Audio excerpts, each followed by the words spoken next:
Evening, welcome to our grammar class.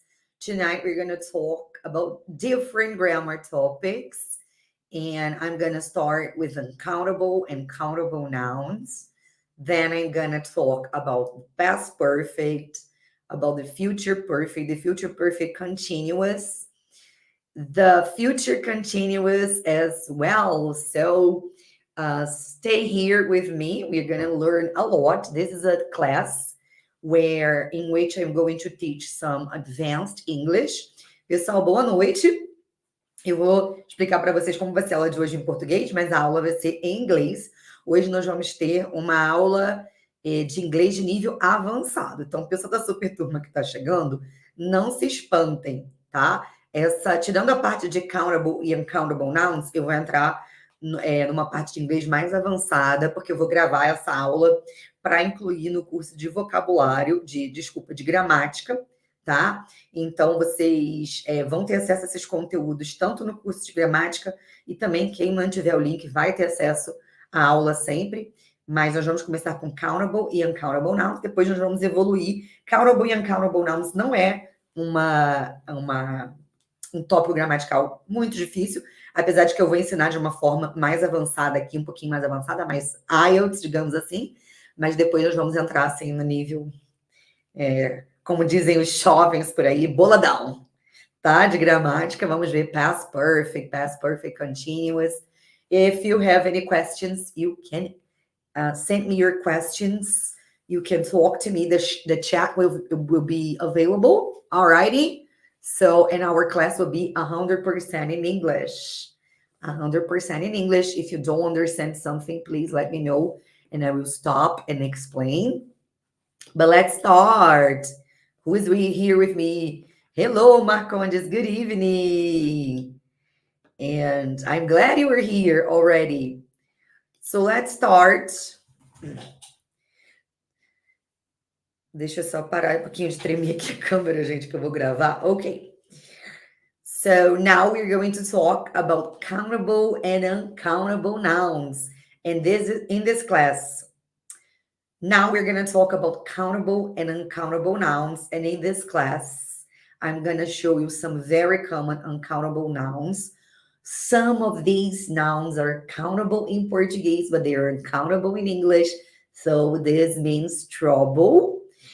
And I'm going to show you the difference between countable and uncountable nouns. And also, we are going to learn some quantifiers to use with both the countable and the uncountable nouns. So today's class is really useful if you're doing a proficiency test or also if you want to learn English simply, okay?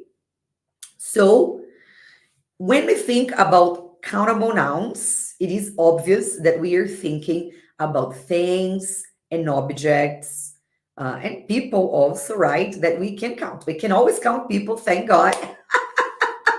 Thank God. But we can't count all the objects, all right, in English. So some examples of countable nouns. Cat, so animals, dogs, cats. We can use these words in the plural. A printer, one printer, two printers, three printers. Box, a box, two boxes, 10 boxes. So anything that you count, right, that you can count has a plural counterpart. So you can use it in the plural form. I think this is pretty obvious. And it is crucial that you understand something. When we are using countable nouns, especially if you are using a verb in the present, we have to use a suitable verb, a verb that matches the noun. So, for example, the cat is making its way into the house. So the cat is, never the cat are, obviously. So you gotta pay attention to subject-verb agreement, okay? You gotta pay attention to that. It's crucial in English. If I use the word cat in the plural, the cats are making their way into the house.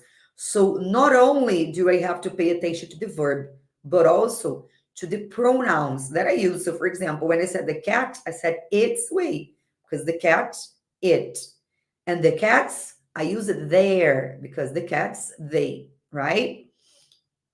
And I have bought a printer that prints in extremely high quality. So here we have a verb in the simple present and a noun in the singular form, a countable noun in the singular form. So a printer that prints.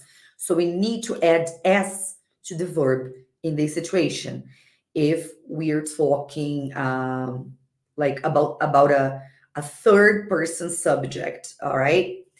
If we have a third person pronoun or something like that, he, she, it. I have bought printers that print because printers is plural. So the verb print gotta be in the plural form. Pay attention because a lot of people, especially beginners, they think that the S that we add to the verb, for example, in the first sentence, a printer that prints is plural, but it's the opposite. When we add the S to the verb, that means the verb is in the singular form, all right? It's the he, she, it form of the verb. I print, you print, the printer prints, okay? I work, you work, the clock works, the computer works. So this is something you gotta pay attention to. Okay, countable nouns are easy. You just have to pay attention to the verb that you're going to use and the pronouns too.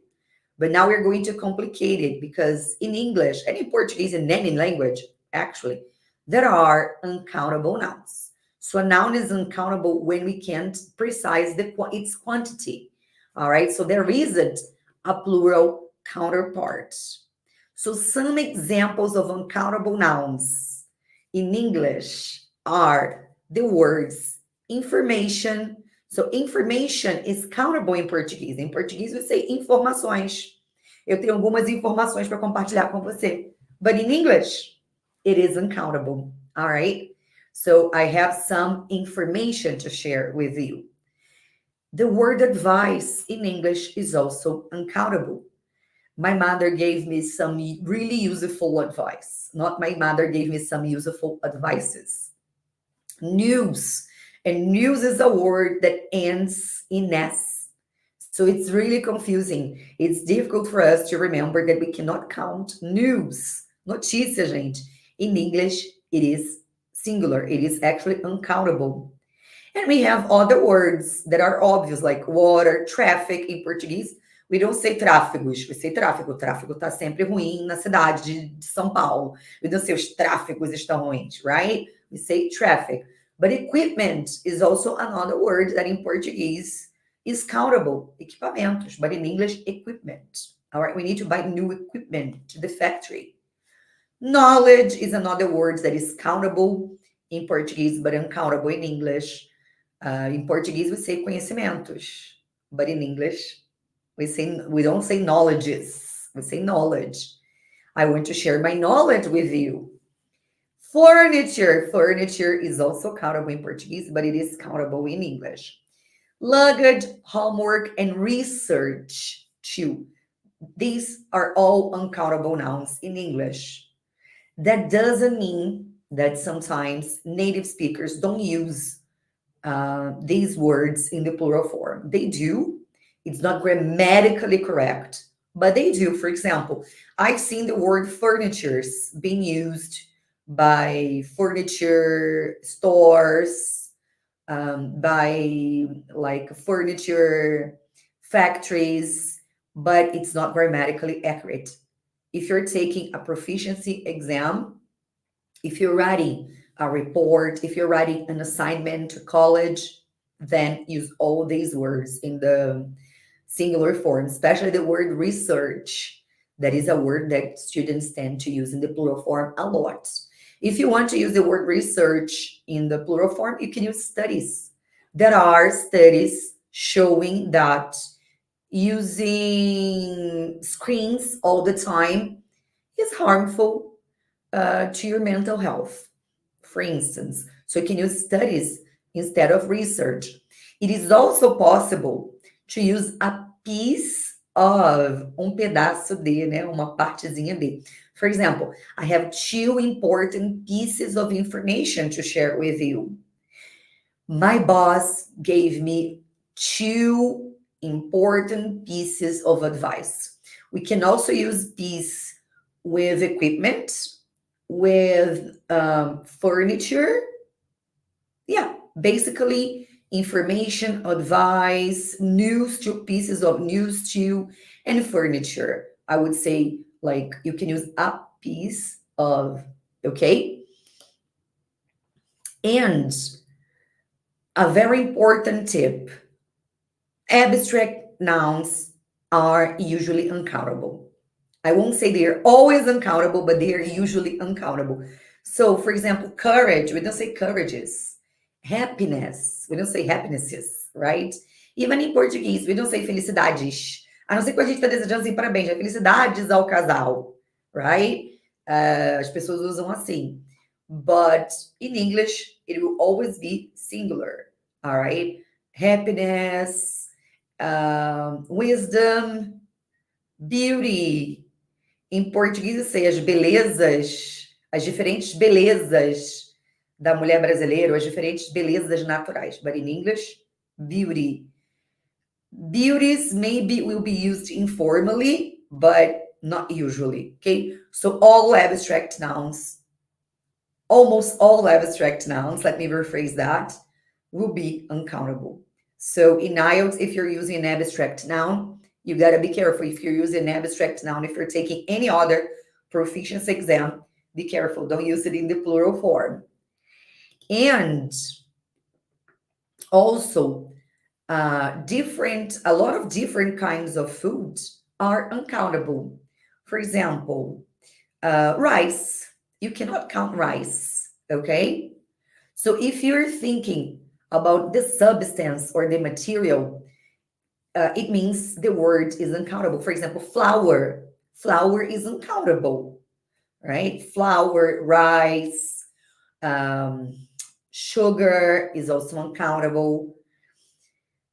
If you're thinking about the unit, then we can count it. So, for example, apples. We usually buy like 1 apple, 2 apples, 3 apples. What else? Pears or strawberries, right? So, if it's difficult to count the unit and you're thinking more about the substance, then we're going to treat that word as uncountable. Okay, so here is a tip for you. And I added more uncountable words here. So there is, in this class, you're going to see an extensive list of uncountable nouns. I won't pronounce, like I won't say all of them, but I will highlight some of them here from this list. Let me show you the entire list. Accommodation. In Portuguese, accommodation is countable, but in English, it isn't. Clothing. Clothing is an uncountable noun. Clothes is a plural noun. Be careful. Clothes is a plural noun, but clothing isn't. So we use clothing as an uncountable noun. Education also. Education is an uncountable noun. Entertainment is another uncountable noun. So all the words here are uncountable. Art, when we are talking about like art in general, it is uncountable, okay? When we are like treating art as only one thing or as the subject also, then it is uncountable. And we have some other words here, some that I mentioned, the abstract nouns, furniture, for example, gossip. We don't say gossips, okay? What else? Literature is also an uncountable noun. In English, luggage, bagagem is also uncountable. And when it comes to food, ice cream, meat is also uncountable. We can count steaks. I made 2 steaks for you. But when we were talking about meat, we were thinking more about the substance. Let's see the entire thing, right? So it is uncountable. And money is also uncountable. We can count dollars. Em português, we also don't say dinheiros. Eu tenho três dinheiros. Say, I have three Brazilian reals or Brazilian reais. We say, I have $4, but we don't say I have four monies. So in Portuguese, it is the same. News, as I told you, plastic is uncountable. And when it comes to food, pepper, rice, as I told you before, pork, because pork is meat. Also, yeah. And there is nothing else here regarding food. No, basically, this is it. And also, grainy food like salt, sugar, they're always uncountable. And liquids. In English, for example, vinegar, olive oil, water. If we think about the substance, not the unit, coffee is also uncountable, beer is also uncountable, Coke, milk. I would like some coffee. If you say, I would like some coffee, it's like, queria pouquinho de café, né? But if you go to Starbucks, you can say, for example, a black coffee, please, because then you were talking about the cup of coffee that they sell, right?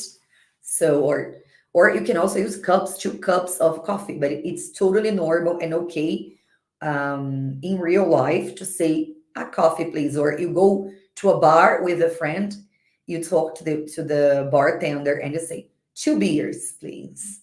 Okay, so you mean 2 bottles of beer or 2 pints of beer. People also, as you know, I've already lived in the US and in Canada, and there they use the word pint a lot. Pint é uma unidade de medida, que é a unidade de medida exata daquele copinho, aquele copo de 470 ml quase que eles vendem. E aí muita gente chega no bar e fala 2 pints of Belgian Moon, please. 2 pints of Goose Island IPA. Alrighty. Or 2 pints of the house beer. Okay. But you can also say 2 beers. It would be okay. But guys, here we're dealing with grammatically correct English. And we're going to think about the substance, the entire thing, not like a part of it. So we're going to use, we're going to consider words like beer, coffee, milk, Coke, strictly as an uncountable noun, okay? So it would be considered a mistake if you say a coffee. I love drinking a coffee in the morning.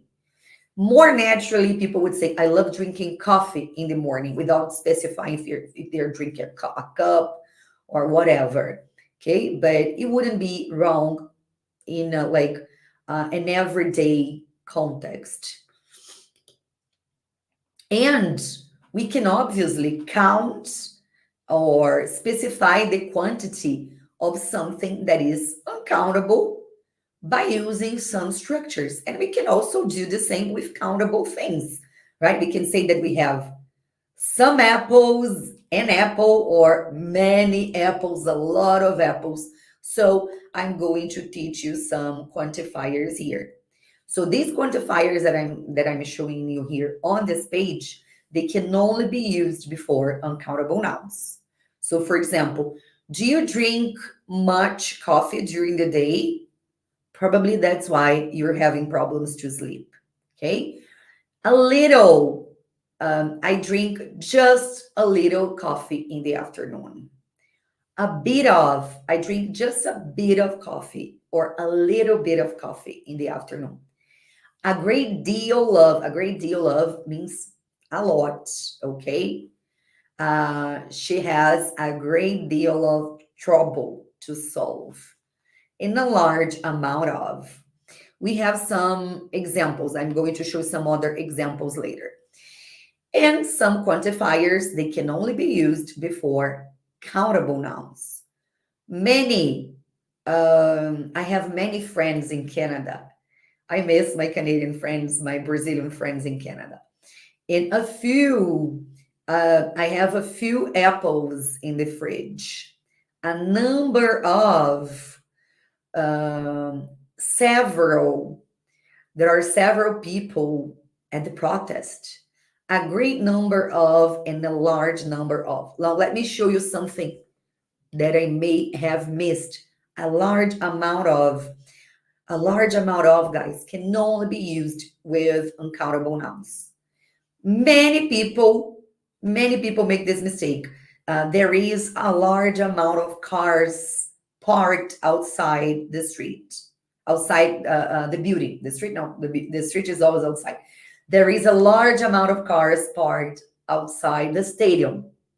So it is incorrect because we only use a large amount of, or the word amount, all right, is used before uncountable nouns, never before countable nouns. So pay attention. Don't say a large amount of people or a large amount of cars or a large amount of students. We say a large number or a great number of students, a great number of cars. So if the word is countable, we're going to use a large number of instead of a large amount of. I believe this is new for many people.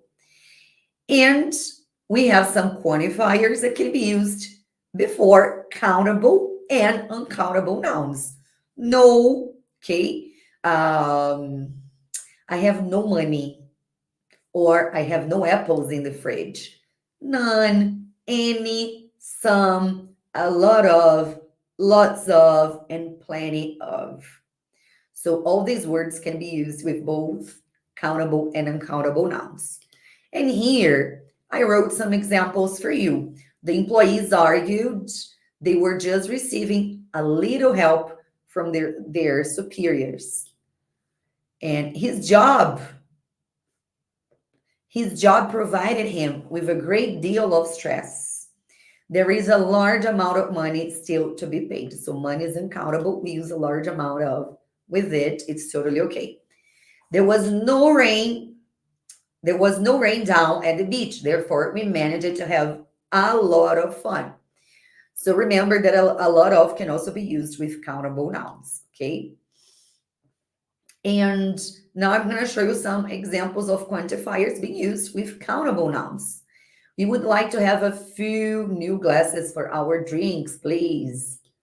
Or we encountered several elderly people when we went to the Alps. Guys, pay attention to the words that have irregular plural. For example, people is plural. One person, two people. Children is plural. One child, two children. One woman, two women. One man, two men. What else? Yeah, basically these are the most common irregular plural nouns. So be careful with them. They are countable, okay? There is still a large number of things to be done. And there are a lot of people at the concert. So these are examples of quantifiers with countable nouns. Now, let's talk a little bit more about some. Meu Deus! Let's talk a little bit more about some, any, and no. Okay? So some, when I'm talking about some and any, I'm also talking about somebody, someone, something, somewhere, anybody, anyone, anywhere, nobody, no one, nowhere, nothing. Okay, so I'm like, what I'm going to teach here is useful for all the compounds using some, any, and no. So one thing that you need to pay attention to, some is a word that is more commonly used in affirmative sentences. Okay, we never use some in negative sentences, but some can also sometimes be used in interrogative statements as an exception, okay? As an exception, not as something that is the rule, for example, okay? So in the affirmative form, there are some chips in the cupboard. There are some apples in the fridge. Affirmative. There are some people outside your house. If you're asking a question and you are making an offer or a request, then you can use some, okay? Only in these situations. And in the negative, we will never be using some. Would you like some coffee? Can you ask someone to come and fix the computer? So in these two situations here, you can use some in the interrogative form. All right. Otherwise, you can only use it in the affirmative form. So now let's talk about any. Any is used in negative and affirmative sentences mainly. So, for example, we do not need any assistance from that institution. Okay, we want no assistance at all. In interrogative statements, in questions, would anybody please help me with my duties? Like anybody, anyone, at least one person, right? And in the affirmative form, we use any when any means like whatever, like regardless of which. I would like to have any book you do not want anymore. Okay, so any book you want to give me, I'll be pleased with that. So then we have this as an exception, but we're gonna use mainly to measure quantity in negative and interrogative sentences. When we are talking about quantity, we won't be using any in the affirmative form. Only the situation when we are saying that something like we regardless of which we want, like I want any help from you. All right, like anything you can help me with will be of great value. And we also have no, and no are only used in affirmative sentences. So the sentence has a negative meaning, of course, because we're using no, but the verb gotta be in the affirmative form. We cannot use no in a sentence where the verb is in the negative form, even though this is a very common mistake that native speakers make.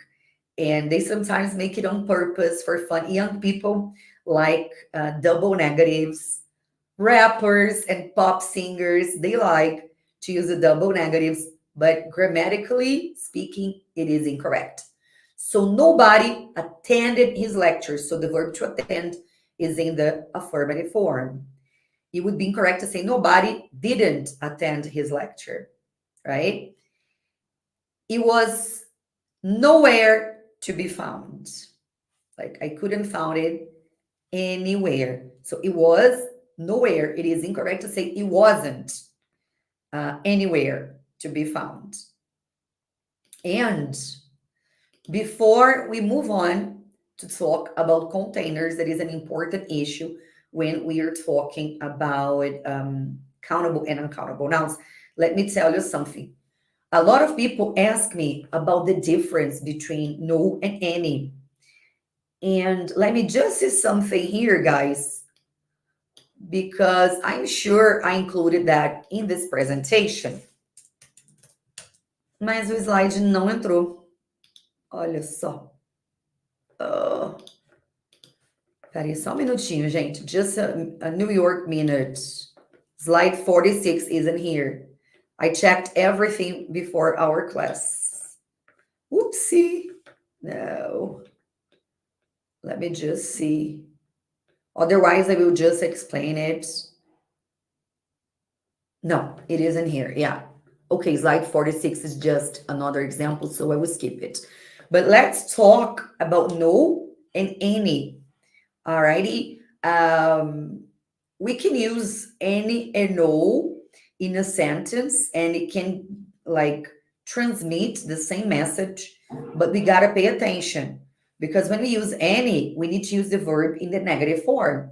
For example, I don't have any money. I don't have any money. But when we use no, we need to use the verb in the affirmative form. I have no money. I don't have any money. I have no money. There isn't anyone in here. There isn't anyone in here. There is no one in here. So the verb is in the affirmative form. And there is another difference between any and no. Any is more formal. So there isn't anybody here is more formal than there is nobody here. Okay. I don't have any money is more formal than I have no money. So if you are writing an assignment, if you're taking a proficiency exam, when you are writing, especially, I highly recommend that you use any. When you are speaking, it doesn't make any difference. Even if you're taking a proficiency exam, it makes no difference to use any or no. It doesn't matter because spoken language is always more informal. But when you are writing, you got to be more formal. Okay. Of course, if you're writing to a friend, it doesn't matter. But if you're writing something like an assignment or a report at work or a writing task in IELTS, in DT, in TOEFL, whatever, you gotta use any. All right? It's more appropriate. And when we talk about uncountable nouns, it's very important to talk about containers. So containers, they will help us quantify uncountable nouns in a more specific way. I will show you some examples here. We had better get some bags of flour for the cakes. So imagine that you are a professional baker and you need to bake a lot of cakes on the weekend. So you need bags of flour, or you can even specify, I need 3 bags of flour. Okay. So a bag of is a container that we use with the noun flour. And we can use a bag of with other nouns. For example, sugar, a bag of rice, a bag of beans. Well, anything that comes in a bag, all right, can be used like that. But mainly flour, beans, sugar, and rice. And I'm going to show you some other containers. I bought a basket of fruit at the farmer's market.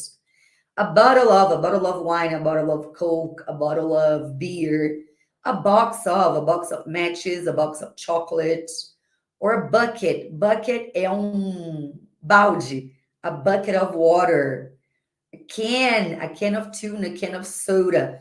Guys, I put like the first example is a bag of and a sack of flour.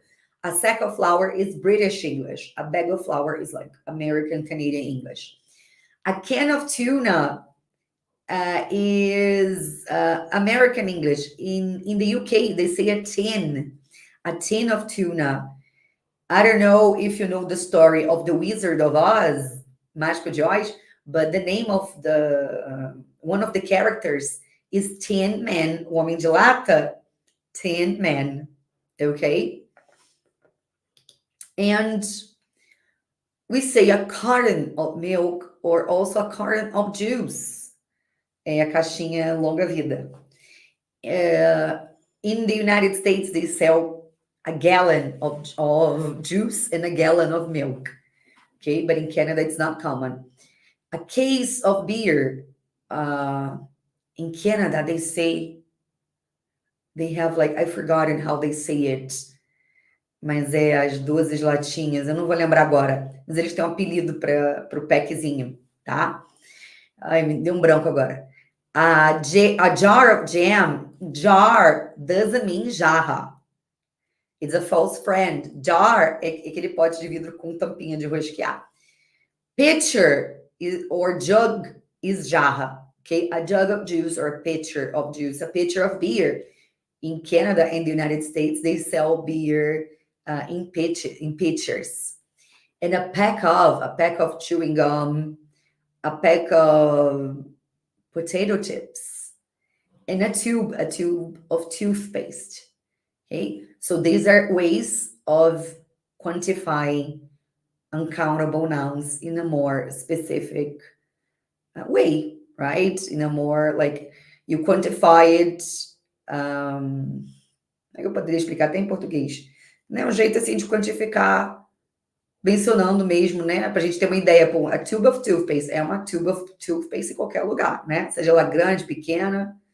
Bring me a tube of toothpaste from the supermarket, please. Eu quero uma pasta de dente. Você me traga um tubinho de pasta de dente. All right? So there are some questions here, Renata. Leonardo is asking crate. Não, Leonardo, é um apelidinho mesmo. Eu posso tentar ver aqui, gente. Quer ver como eles chamam? É um número que eles usam. É um número, mas agora não vem na minha cabeça. Ai, que raiva.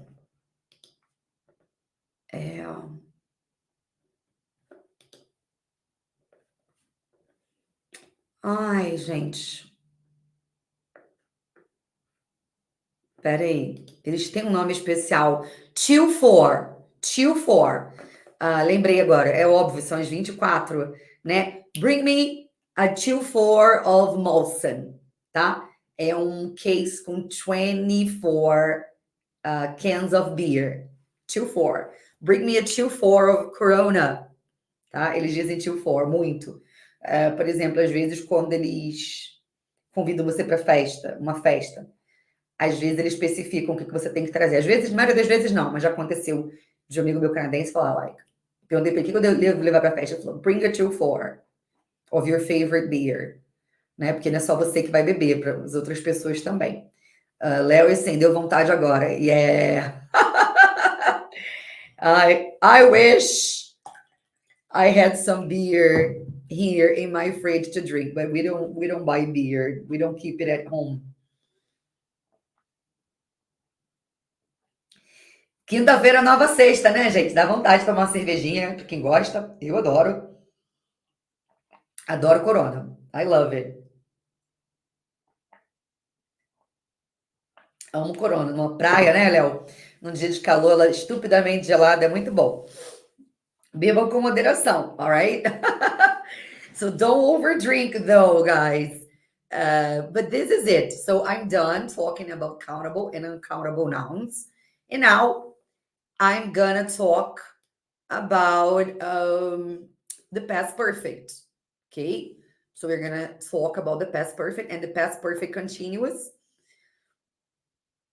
Let me just change here the presentation and let's talk. Now we're going to complicate the class a little bit more. Okay, we're going to complicate the class a little bit more. So let's talk about the past perfect. Guys, the past perfect is a really important structure that you need to learn how to use. And I'm going to teach you like when use the past perfect. And I'm going to begin by showing you a timeline. I love using timelines to teach English because I think it makes everything clear. All right. So when do you use the past perfect? Use the past perfect when there are two actions in the past, and these two actions happened at different moments. So you see that there are two X's. So when they arrived, the concert had already finished. So we have two moments. We have the moment the concert finished, and we have the moment they arrived. So the action that happened first needs to be used in the past perfect. The concert had already finished. This happened first when they arrived. Okie dokie. So it's really important to know that because in Portuguese we use the same structure. Quando eles chegaram, o show já havia terminado. Então, o nosso tinha feito, havia feito. It's a really important structure that will be used in different structures as in other different structures as I'm gonna show you here. Okay? So the basic use of the past perfect is this one that I showed you now. When you have two actions in the past and one action happened before the other. And I have two other examples here. They had visited the museum before it closed. He had eaten dinner before the movie started. So he had dinner before he went to the cinema. And then, like, when he watched the movie, he wasn't hungry, right? The museum closed, and but he had the opportunity, they had the opportunity to visit the museum before that. And we also use the past perfect to talk about regrets in third conditional sentences. So the past perfect helps show the condition in the if clause. If I had known he would be there, I wouldn't have gone. Gente, desculpa, tem um none aí, tá? Um N depois do no. If I had known he would be there, I wouldn't have gone. You wouldn't have had an accident if you had driven more carefully. Okay? So what was the condition? To drive more carefully. But that didn't happen. Unfortunately, the accident took place. But if you had driven more carefully, you wouldn't have had an accident. I don't know if you noticed, but I contracted, like wouldn't have, instead of saying wouldn't have, I said wouldn't have. I wouldn't have gone. You wouldn't have had an accident. So native speakers, when they're using would have and the verb in the past participle, they contract would have or wouldn't have. Okay. I would have gone to the party if you had invited me. I would have gone to the party, not like I would have. We also use the past perfect in reported speech. And he said he had slept very badly. He said he had slept very badly. Okay. So the past perfect is used to report sentences that were originally spoken in the simple past, in the past perfect, or the present perfect. So the person told me, I slept very badly. I slept very badly. If I report what the person told me, I'm going to use the past perfect. He said he had slept very badly. She told him she hadn't been married before, but she was lying. Oof. All right. So at that moment, she said, I've never been married before. Then, when I report what she says, I'm going to use the past perfect. She told him she hadn't been married before, but she was lying.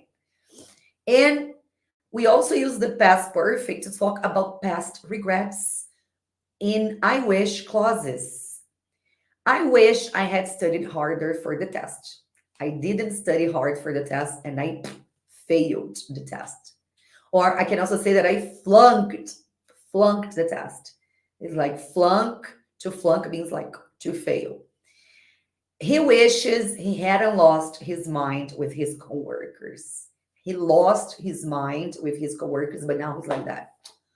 Oh, why? Why weren't I more patient? Right? So he wishes he hadn't lost his mind with his coworkers. And how is the past perfect formed? We use the subject plus have in the past had and a verb in the past participle. I had seen that movie before she told me about it. She had finished her homework before she went to bed. They had eaten their breakfast before they went to school. So you guys need to learn the verbs in the past participle. It's super important. Why? Because they will be used in passive structures. They will be used in the present, with the present perfect and with the past perfect as well. Okay, so knowing the verbs in the third column, the verbs in the past participle is super important. It's something that you need to do. So now, let's see the negative form. It's pretty easy, guys. We just add not. Subject, had not or hadn't, and the past participle. He hadn't finished his chores before going out. They hadn't cleaned the house because they were too tired. We hadn't seen that movie before. And in the interrogative, we need to invert the auxiliary verb and the subject. So we use had, subject, and the past participle. Had they already left when you arrived? Had you studied hard before you took the test? Had you finished your homework before watching TV? And there are some common time expressions that we use with the present perfect tense. Ever. I had never met anyone from Italy before I met Flavio. Ever. That was the most exciting concert I had ever been to. I wasn't hungry. I just had lunch. And already, I visited her, but she'd already left. Now we're going to talk about the past perfect continuous. And before we even get into that, I would like to tell you something.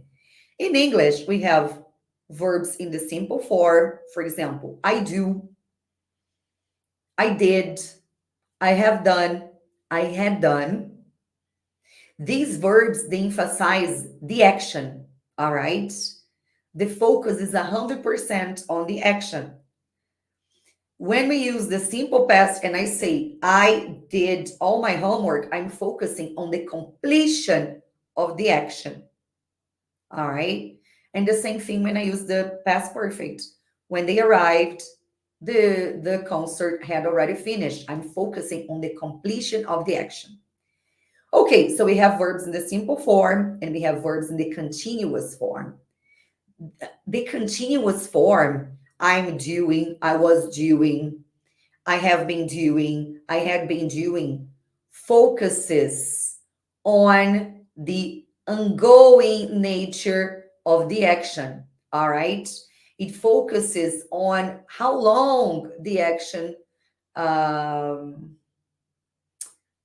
is happening. So it focuses on the duration of the action. This is what I mean. The continuous form focuses on the duration of the action, and it shows that the action is something ongoing or was something ongoing. So we're going to see that here, okay? So we use the past perfect to talk about actions happening over a period of time. All right, so it's used to talk about an event that started in the past before another event, continued for some time, and may have just recently ended. For example, she had been playing the piano for 2 hours before dinner. Okay, so you usually don't play when some verbs they have a more ongoing nature. For example, playing. We don't usually play something for 3 minutes, for 5 minutes. It's usually something long. So it's natural to use the past perfect continuous in this situation here. Okay. And as I told you before, the past perfect continuous is usually used to emphasize the duration of the action. So we want to emphasize how long an action happened. So I had been studying all night when I finally understood the lesson. So I studied and studied because it was difficult. And then I finally understood the lesson. So the past perfect continuous is going to emphasize the completion. Sorry. So the past perfect simple, I had done, emphasizes the completion of the action. So the past perfect, vamos lá de novo, gente. The past perfect simple emphasizes the completion of the action. And the past perfect continuous emphasizes the duration of the action. So this is the main difference. All righty? And how do you form the past perfect continuous? We use the subject, had been, plus a verb in the ing form. We had been playing soccer for hours. She had been reading a book all evening. When we use the past perfect continuous, we usually use a time expression that emphasizes the duration. For example, for hours, all evening, all morning, all day. Negative form, subject hadn't plus a verb in the ing form. He hadn't been practicing the guitar for long. They hadn't been watching TV all day. And interrogative form, we have the inversion. Had you been working on the project? Had she been swimming when it started raining?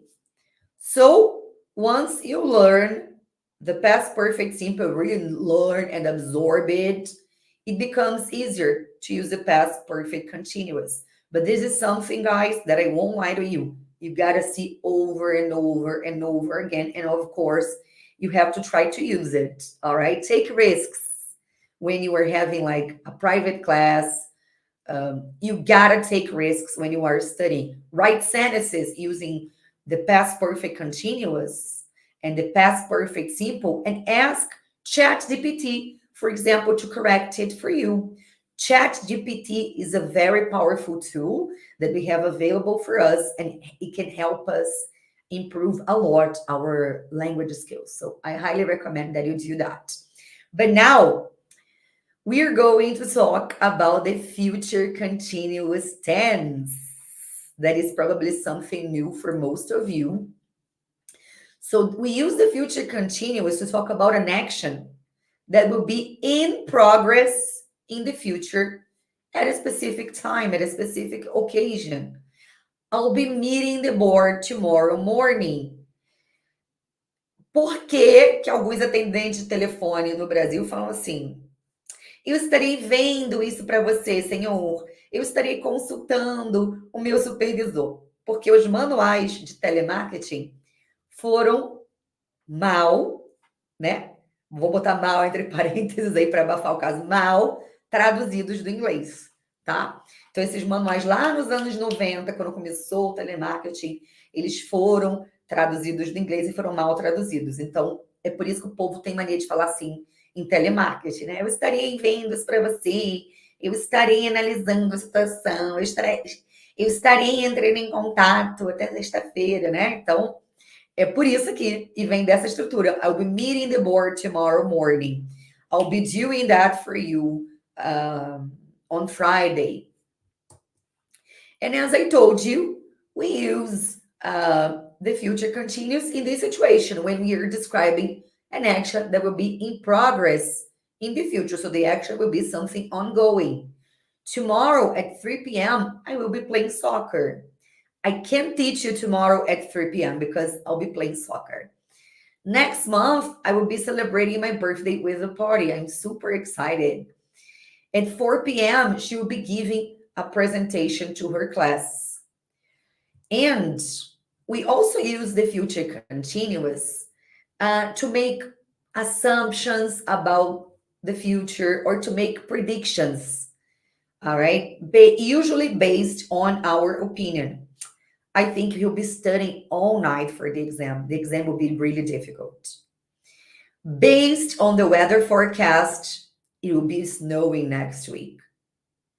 I'm sure they will be talking about their holiday plans tonight. So it's also used in this situation. And how do you form the future continuous? You use a subject, will, be, and the verb in the ing form. Easy peasy. She will be dancing at the party. We will be eating dinner at 7. They will be studying at this time tomorrow. In the negative form, we add not to the auxiliary verb. So, will not or won't. So we have the subject, will not, won't, and a verb in the ing form. I won't be watching TV tonight. I need to sleep early. They won't be playing video games. He won't be sleeping when you arrive. He sleeps very late. Okay? So that's how it is formed. In the negative form and interrogative form, we always make the inversion. Will you be studying for the exam tomorrow? Really? It's going to be sunny. Let's go to the beach.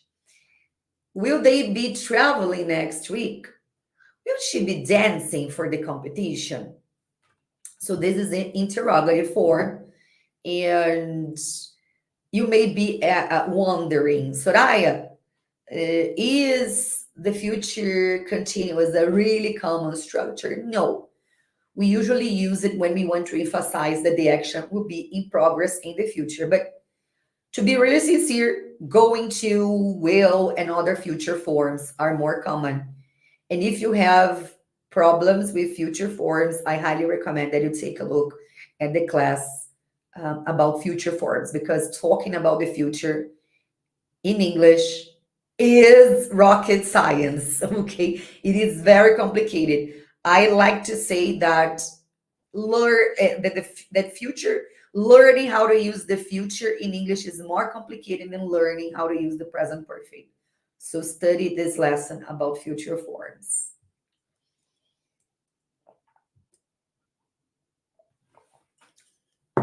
Now, guys, we are going to talk about the future perfect tense. Yes, we can also use the perfect form to talk about the future. So, when do we use the future perfect tense? When we're talking about an action that will be over at a definite moment, at a definite time in the future. So, do you see the timeline? You see, so the action will be happening like in this period there. By Friday, I'll have finished the reports. Okay. Here there are more examples of the future perfect tense being used to talk about an event that will be finished in the future. So by the time you arrive, I will have finished it. By the end of the year, he will have visited 5 countries. We will have planted all the flowers by next spring. So you see, by next spring, when at springtime, I will have planted everything. This action will be completed, will be done. He is in Europe. He's backpacking in Europe. And until the end of the year, he will have had the opportunity to visit 5 countries. Okay. And we also use the future perfect to emphasize that something will be achieved in the future before something else happens. So she will have graduated by next year before she moves to the US. Okay, so the future perfect is very often used to talk about personal achievements. I will have mastered the piano before the next year's big recital. By the time he retires, he will have worked there for 6 years. So it is also very commonly used to talk about important achievements in life. And how do you form the future perfect tense? Use the subject will have plus the verb in the past participle. He will have finished the book by Friday. So will have finished. We will have cleaned the house before the guests arrive.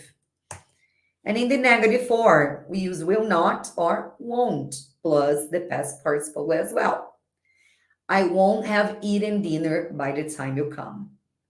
They won't have completed the project by the deadline. And in the interrogative form, inversion again.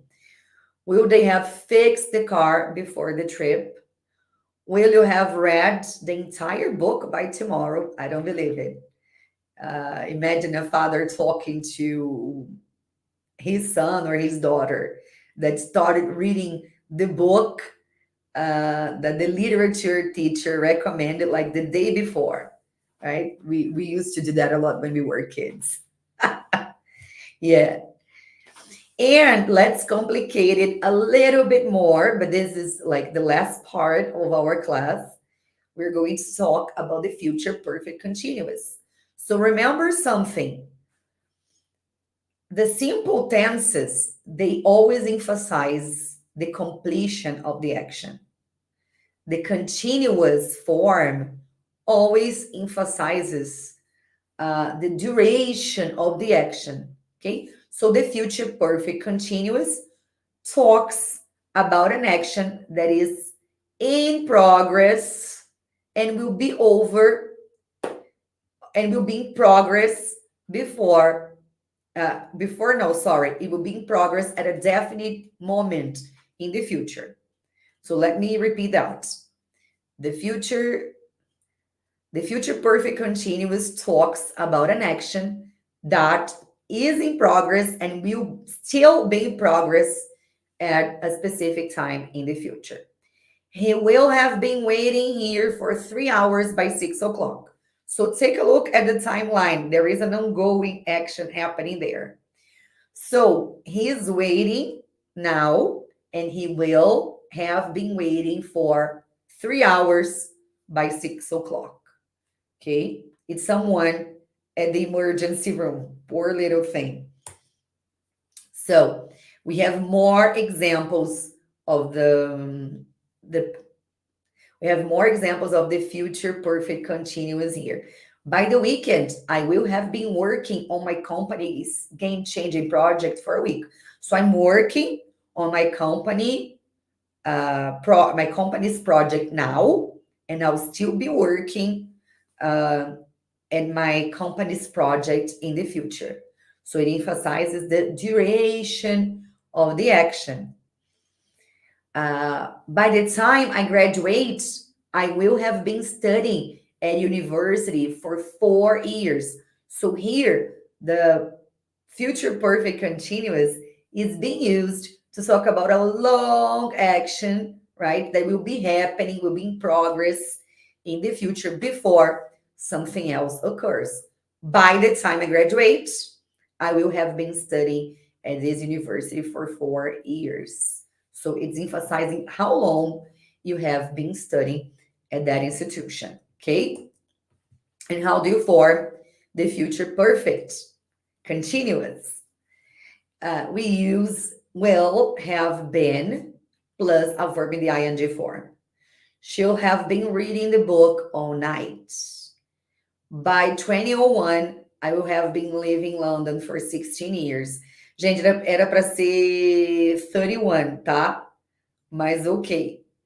Tá errada a data aí.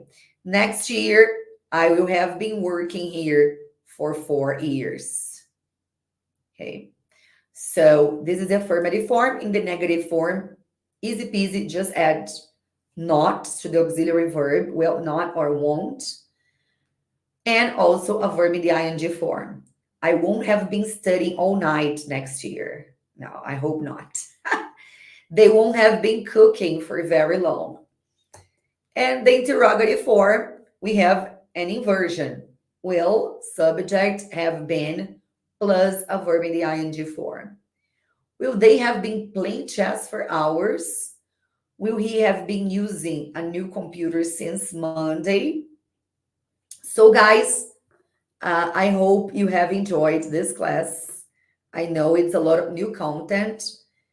Actually, we have a lesson about the past perfect in the vocabulary course. I'm going to add this class to the lesson in case you want to see it again. It's going to be there.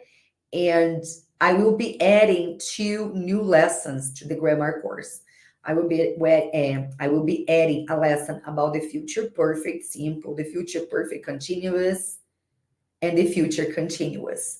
So we will have new materials. Whenever I have time, I add something new to the platform. My husband told me this morning, you have to stop adding things to your courses. And I told him, like, I can't help it. Like, I love teaching these classes, and I mean, they are important not only for your goals in your proficiency exam, but also for you to use these structures in real life when you move to your new country. So, yeah, I believe one day I will stop. When I retire, maybe I will stop adding classes to the platform. But let me see here comments. O Marconte pediu, vou deixar o like para divulgar o trabalho da Tete. Isso, pessoal, deixa like aí no vídeo. E, enfim, espero que vocês tenham aproveitado, vocês tenham gostado da aula. Com certeza ela vai ser útil e vai ser adicionada para os cursos, para o curso de gramática, tá? Então vai ser útil para vocês por muito tempo e para outros alunos também. Alrighty, so bye-bye. Have a great night, and tomorrow is the last business day, so the weekend is coming. Enjoy it as well. Alrighty, bye-bye.